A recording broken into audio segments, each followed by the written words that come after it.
Hello and welcome to our Walsingham studios. Today we have the joy of meeting Canon Gregory Grant from the parish of St Patrick's in Bristol. And we also have Chris Boateng, the chairman of the Pan-African community, also from the parish of St Patrick's in Bristol. Welcome. Thank you very much, mate. It's very nice to be here. Now you have an exciting venture that you're about to begin and you're going to speak to us about today, which is really exciting. First of all, can you tell us a little bit about your parish in Bristol and the Pan-African community's integration, involvement, presence there? Sure. Well, first of all, the parish is 100 years old this year. It was founded in 1923 by an Irishman, Canon William Dillon, who was there for 32 years, and everybody thought that is never going to be eclipsed. But I have done it, Mary, because I've been there for 35 years. I was appointed parish priest in 1988. It was a small parish, 1 mile north of Templemead Station, towards the centre of Bristol, and we had 200 people in the congregation, which 35 years ago was not a lot in numbers. And the demographic has completely changed over the last 35 years. We now have over 600 at Mass on Sunday. We built a new church, and then 5 years ago we had to extend the new church because of the expanding congregation. And this is largely because of a huge number of immigrant groups who have come into the parish. So we have Brazilian group, over 120 people at a Brazilian Mass every Sunday. We now have our own priest from Brazil on loan to us for 2 years. We have a large number from Africa, 14 different countries, I think, is represented in the group that Chris is chair of. We have a big Eastern European group. We have a huge number of Indians from Kerala. So we have lots of groups, if you like, and people from different backgrounds and cultures now in the parish. And my job is to integrate them. Mm-hmm. I don't want to have lots of parallel churches and traditions and cultures, but to try and bring them together. And Chris is a big help to me in this regard. This week, in addition to being the chairman of the Pan-African community, he's taking up the role of parish administrator. And so his job is to actually continue this program of integration, which is working so well in the parish. But if I just tell you that we have a single form-entry school, 210 pupils in all, and 80% have English as an additional language. So our job is to really make sure that everybody becomes one, which is a big task, but they are very participative, very contributive, and they're all getting on well together at the moment. And wonderful. He's helping me a lot. Wonderful.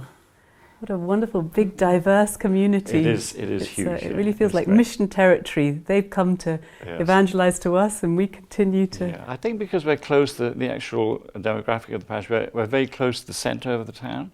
Mm-hmm. We're also an area where people can purchase or rent a bit more affordably than in other parts of the city. And so we're kind of a first stop. I'm happy to say that when they come, they stay. So we're pleased about that. Yes. Chris, tell us, when did you arrive in the UK? Yes, I joined St Patrick's Parish 2016 when I took up a job in Bristol. And since then, my life has been around, always around the church. So I've been helping Canon Gregory and the other parishioners in various ways. So the Pan-African community is, we came together in a form to form an association to give the sense of belonging, and also to evangelize and make sure that the people that are coming into the community are having the same feel that they have back home in Africa, so that they don't lose their Catholic identity. And that has attracted a lot of people from African background. And anybody can join once you have African descent. And we have a lot of children, which we do monthly rosary, we do a lot of activities, Pan-African Mass. And the beauty of it, which Canon Gregory did mention, is that the integration And through that, we formed a choir, which has integrated into the parish very well. Ah. And this coming Sunday, our choir is singing, leading the liturgy. Wonderful. And on top of that, we had a music director who was also very good and also formed a 4-part choir. So you have various people from different cultural background, the Indian community, the Brazilian community, the Polish community, and of course the African community all come together to sing and praise God, which is beautiful, that you don't usually get that in many parishes. That is the Pan-African community. We have, as you know, Africa is very diverse and big, so we have about 57 countries within Africa. But in our parish, we have people from about 14 different countries. In West Africa, we have Ghana, where I come from. We have the Nigerians, and Sierra Leone, and so on. And East Africa, we have the Kenyans, Ugandans, we have Burundis. Southern part of Africa, we have the Zimbabweans, for instance. The group is so diverse that within the team that we are working with in support of the parish priest, myself as a chairman from Ghana, we have my deputy, Angela, who is also from Kenya. We have our social secretary, who is also from Kenya, and we have a secretary from Sierra Leone. Somebody that looks after for our money, the treasurer, is from Zimbabwe. And then we have Molin and Fatmata. So you can see that the group is very diverse. And all these talents are put together to serve God. So the Pan-African community is very much a part of the parish. Oh, Yes. Coming to worship every Sunday. Every Sunday. But you also have your own mass sometimes with your own liturgy? Yes, we do. We do sometimes have our own mass, but the parish priest is always always there to support us. Yes. As we had our first Pan-African mass at St. Patrick's in 2018, and we had a priest from Watford that came to say the mass for us in more African style, and that has continued up to date. And I think Canon Gregory hosted him at the time, and Yes. we have built on that to bring the community as it is now. Wonderful. Father Jerome from Nigeria, who presided at a mass earlier this year, warned the rest of the congregation, if you don't like dancing, don't come to this mass. It is compulsory. And so they are giving us a sense of enthusiasm and vibrancy, which is very, very affects all of us, and it makes us all come alive, I think, with their celebrations. And then afterwards, there always seems to be a party. And the party goes on for a long, long time, and there's always a lot of music. And so it's a community that brings a great sense of fun and a great sense of African people see God in everything. It's just so ordinary for them to see God around them in everything in their lives, and that kind of comes across as well to the rest of us, that it's not a Sunday worship religion, it's actually a faith which is so intrinsic to everything. But they participate in every other area of parish life, whether it's Eucharistic ministers or readers or helping as sacristans, serving tea and coffee after Mass, and that was one of the important things when you've got so many different cultures and different people from different backgrounds, is to make sure that they do integrate and they become friends. And I have to say, we've actually even had 2 marriages.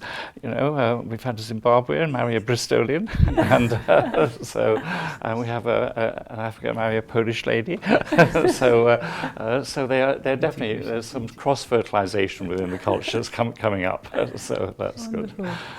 So such a big parish, and now you're about to launch a wonderful new initiative. Can you tell us about it? That's correct. So we are on the we're starting a formation year, and in preparation for a 1-year program for opportunity for people to receive various sacrament, and we are launching it on 28th of October. and the program is starting with a mass at 4 p.m., which will be celebrated by His Eminence Cardinal Peter Turkson from Vatican, and our Bishop, Right Reverend Declan, from Bishop of Clifton. So there will be a big opening mass. It's a big opening mass. And we're beginning a year of sacramental preparation and reflection. So what that means is that the various sacraments, the Christian rite of initiation, that is the sacrament of baptism, the Eucharist, and also confirmation, people will have opportunity to receive that. And they have to go through the preparation as the parish priest does every time for all people that receive those various sacraments. But this is going to be done in a mass gathering. Okay. And once people have received those preparation and have received those sacraments, which we are preparing towards a Friday before Saturday, that the big event will happen in July 2024. We will have a mass gathering where we will have marriage, the marriage sacrament, which is the people will have opportunity to bless their marriage, or convalidation, or renewal of marriage vows, which will take place in July 2024. Okay, but so the year of sacramental preparation, will that end in July or in the following October? In July. In July, yes, okay. In July it is, yeah. Okay. It's the and the sacramental preparation, is it for those who are being received into the church, who are wanting to step and be received into the church? Or when you say there's preparation for baptism, Eucharist, confirmation, is it also for both? So in our community, there are some Christians, therefore Catholics, who wants to to be received into the church. So as part of the preparation, they get opportunity to formally be received into the Catholic Church. So they haven't yet been received. So this is going to be a program. It is a very much outreach program. So it's inviting anyone and everyone to like communally almost be preparing together. Yes. How wonderful. So many people might respond to that because they'd be happy to be part of it, almost like a community that is preparing to be received into the church. We think the fact that it is focused on various different sacraments, and that there will be individual talks, there'll be some online talks, there will also be various liturgical celebrations and indeed social celebrations. So we're trying to bring people together and make it a whole.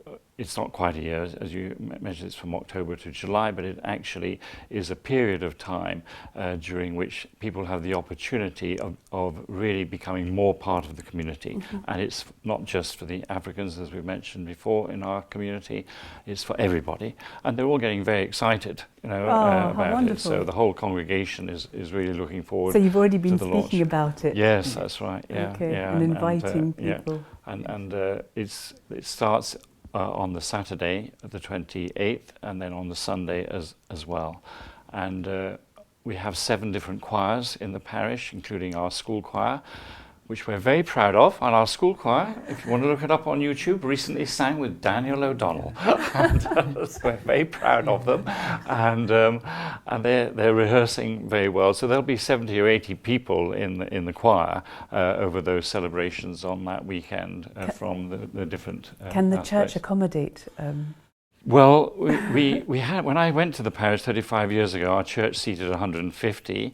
I built and opened a church in '95 that seated 350, and 5 years ago we extended it to seat 550.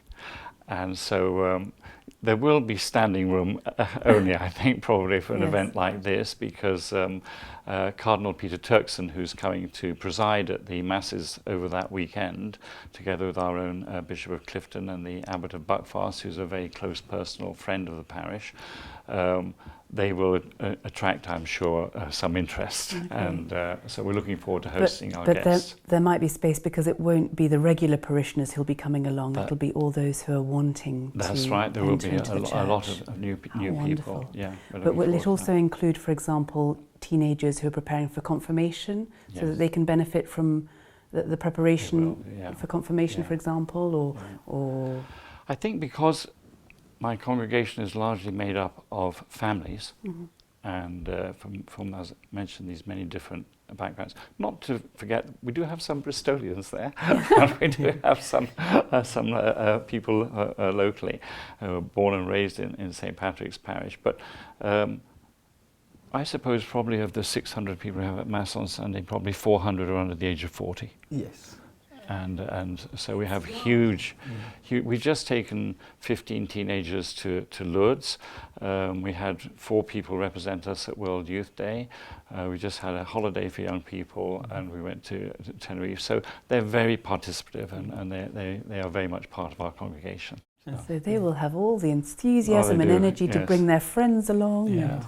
And on Wonderful. top of that, we have also started a young couples group, which myself and my wife, Laurentia, are also part of it. And we have Rebecca and Nash. Yes. And the beauty of it is that because of the dynamic nature of St. Patrick's, anytime you do such activities, the nearby parishes and all come to join us. Yes. And because in the young couples group, we have some people from a couple from Clifton Diocese Cathedral that have joined us, and yes. we have a couple from St. Mary on the Quay who also has joined us. Mm-hmm. And in all this, in preparation, there are a group of clergy that has put together in going to make sure that the candidates are ready next year for the bishop to come and then celebrate these sacraments with them. We have Canon Gregory, who is the chairperson of the clergy. We have Father Joseph Mensah from St. Mary on the Quay, and we have Deacon Rob and Deacon Dennis, and we have one of our experienced marriage preparation person, Amelia, yes. who has been in the parish for over 45 years in preparing candidates for various sacraments. Mm-hmm. She will also be there to support. And we are hoping that Father Jerome from Nigeria, who comes every year to celebrate Mass with us, will also join in the mm-hmm. preparation. So all these clergy, mm-hmm. the priests, the deacons, and the catechists are putting their resource at mm-hmm. our disposal, mm-hmm. and it's opportunity for people to embrace it mm-hmm. and to enrich their spirituality. Mm-hmm. So that is where we look into. So the invitation is going beyond St. Patrick's Absolutely. Church yeah. to anyone who can make it. Yes. And if someone did want to come along and start to be prepared as of October to be received into the church, yes. or receive the sacraments in July, how do they commit? How do they come along? How often? Yeah. Will there be a programme they can choose? On the 28th of October, the Cardinal is going to preside at the Mass at 4 o'clock, and then at 5:30 there'll be a break after the end of Mass. Chris is going to explain how you enroll. Mm-hmm. A lot of it's done online. It's a lot of technology, I think, is going to be involved over the next year.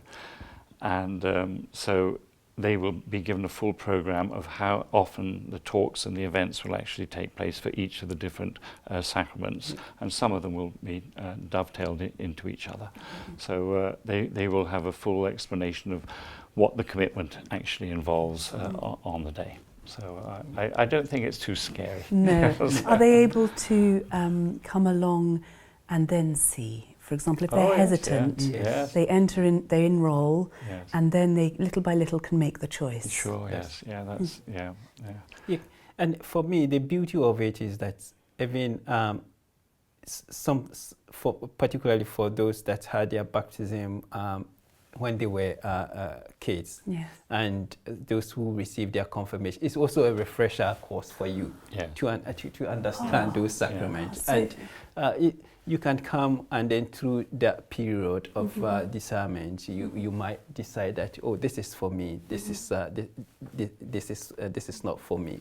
There's always, but whatever your circumstances are, and once you come forward, the clergy will talk you through and see how best they can journey with you within that year period.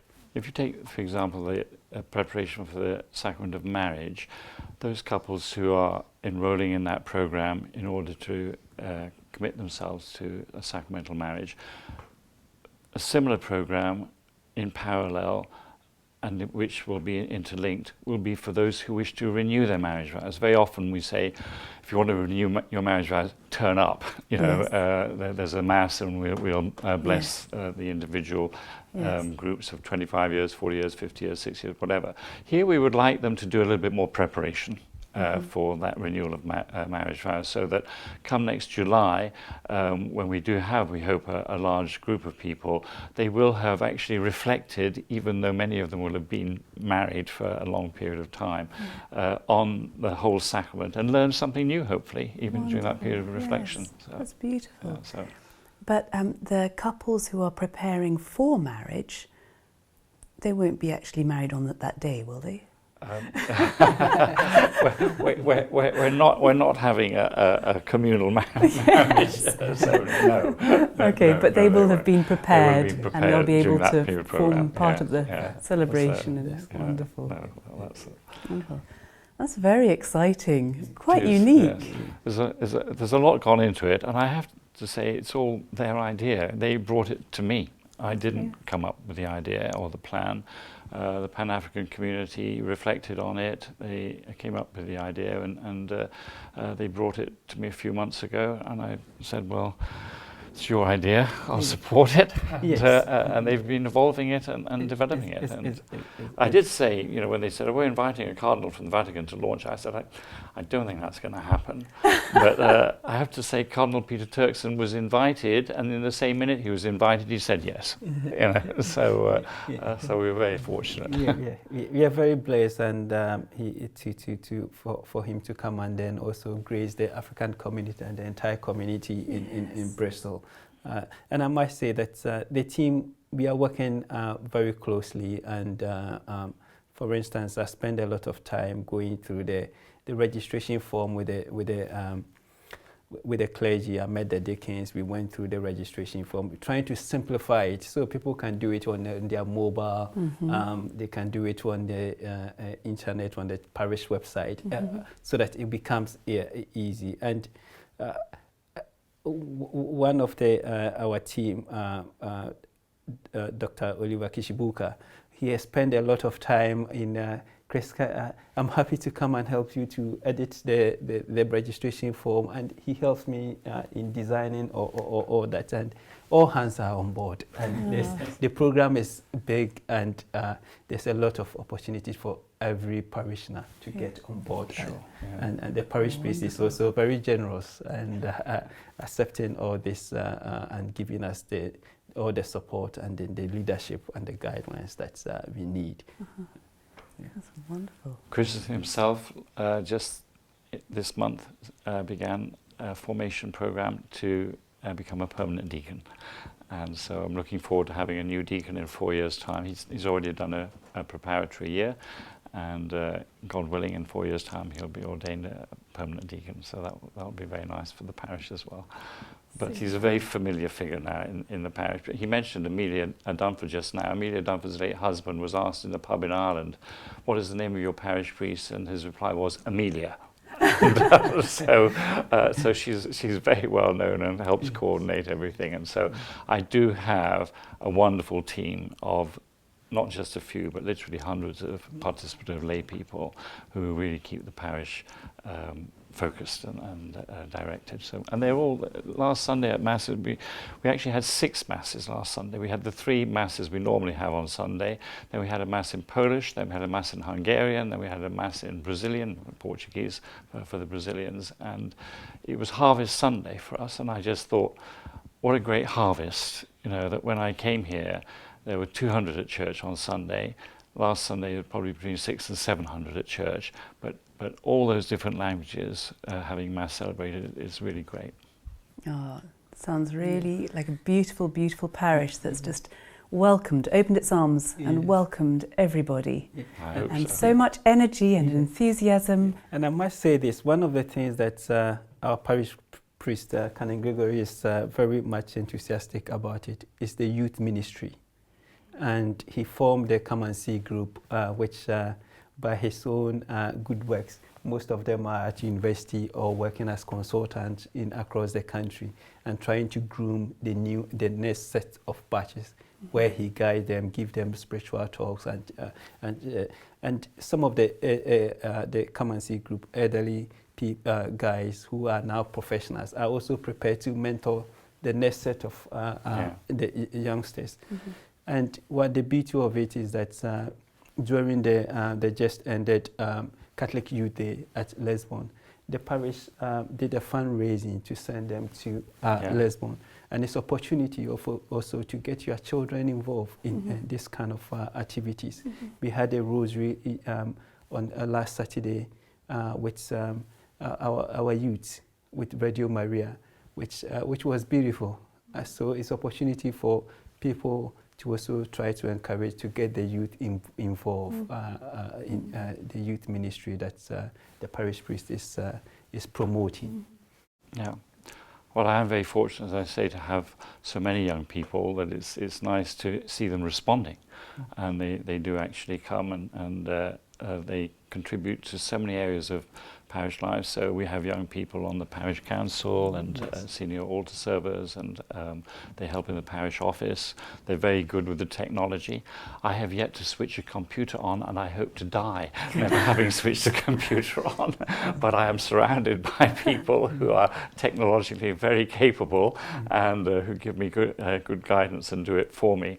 But the young people in the parish are just great at all that kind of technology. And for example, something like a brochure for this last weekend, I rang up one young lad, Emmanuel, from the Pan-African group, and said, "I really would like a bit more beef to hand out. Can you come?" He said, "Well, I'm doing deliveries this Saturday job. I'll be free at 4:30. He came at 4:30. He had that brochure printed in time for 6:30 Mass, and it's full of colour, full of imagination, and full of information. And if I was there just penning it, it would still not be happening. And on the 28th of October, the inauguration of the year of the year of sacramental reflection and preparation, we have our youth also involved. So it's an opportunity for them to come and get involved. The Mass starts at 4 p.m.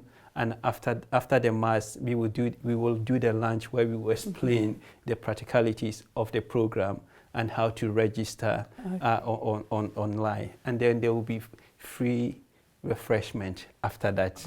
Come and network with your fellow Catholics and come and everyone evangelize. is welcome. Yeah, they're all welcome. Thank you. This is very, very inspiring to hear both of you and to hear of this initiative. And really, God bless you. We will be praying for it. Thank you, Mary. Praying for everyone who responds. That's very kind of you. We appreciate your time here today. Thank you very much. We look forward to receiving you on the 28th of October. You're welcome. Bless you. Thank you so much. Thanks a lot. Thank you. Thank you for joining us.